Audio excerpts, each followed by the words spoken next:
Comment rendre l'esprit silencieux? L'esprit, par nature, ne vit pas dans le moment présent. Pour survivre, il s'appuie sur les attentes de l'avenir et les regrets du passé.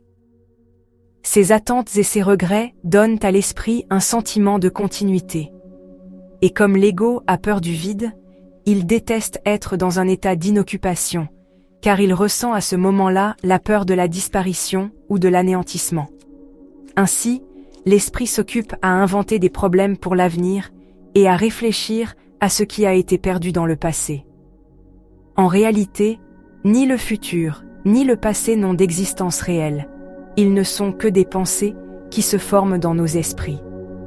En conséquence, nous nous retrouvons coincés dans un état irréel, ce qui affecte négativement notre santé mentale et émotionnelle. La seule façon de surmonter ce sentiment est de renoncer à l'attachement aux pensées négatives et à l'anxiété résultant d'une réflexion continue.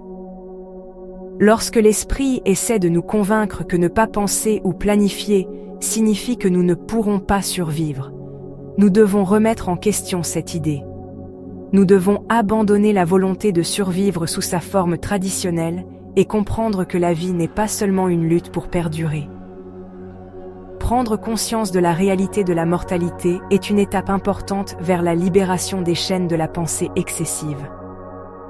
Lorsque nous acceptons l'idée que nous allons tous périr un jour, nous pouvons nous libérer de la peur et vivre le moment présent avec une plus grande profondeur et conscience. Le chemin vers le silence de l'esprit nécessite que nous pratiquions la pleine conscience et la méditation, en acceptant ce qui est sans chercher à le changer. Grâce à ces pratiques, nous pouvons atteindre un état de calme mental et de paix intérieure.